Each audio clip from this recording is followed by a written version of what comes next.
Well, as we near Halloween, health and drug enforcement officials are reminding parents of the dangers of so-called rainbow fentanyl because the pills look like candy.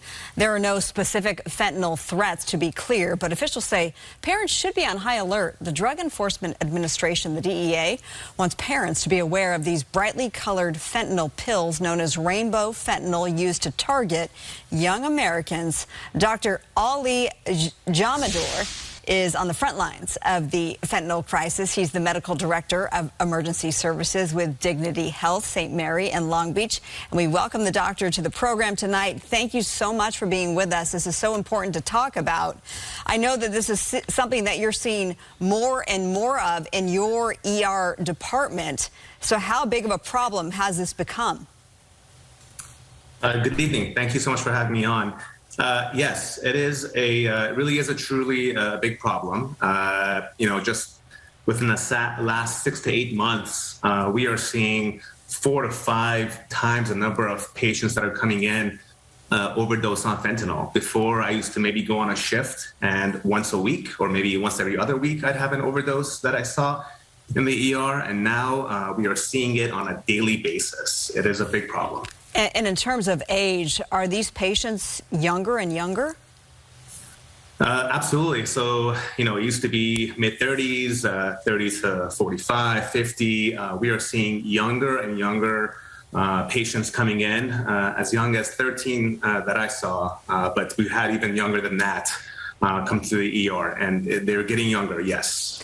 Oh my God, it's such a frightening reality for parents. How concerned, because we are just a few days away from Halloween and we see the rainbow fentanyl, we think of trick-or-treating, we hear these warnings. How valid are these concerns? Should parents be concerned? In my opinion, these are valid concerns. So most of the fentanyl overdoses that we see are actually incidental or accidental, I should say, by people that didn't even know they were taking fentanyl. And so as we're nearing Halloween and trick-or-treating and kids being outside, more and more of these drugs are being made to look like candy. Like back in the day when we used to take Pez candies, they look almost exactly like that.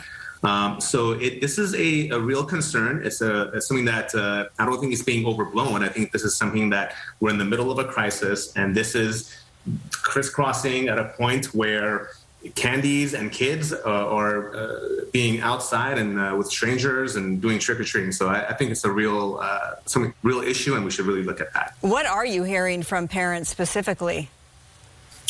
Well, this is a drug that's been made to look like a candy. This is being used and abused outside, and so parents are concerned. Parents are scared if their children are going to be getting a candy that they think is candy, and it turns out to be a life-threatening drug. So they're concerned. They're asking if kids should be going to trick-or-treating, if they shouldn't, what should they do, how can they test for this kind of stuff, and so. It goes back to the same stuff that we were telling people before this fentanyl epidemic came on is do not eat the candies while you're walking around getting the candies. Come back home. You have to look at the candies with the parents.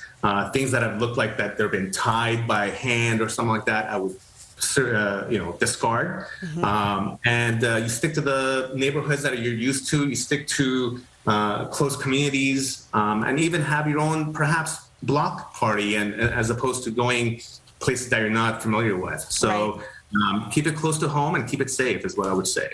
Great words of advice. And we know that your hospital, St. Mary Medical Center, has substance use navigators there within your department, which will pair patients with some help as needed as they come into your ER. And that is great. So we're happy to hear that. We thank you for enlightening us tonight. Thank you so much, Dr. Jamehdor. We appreciate you. Thank you. Thanks for having me on. Appreciate it.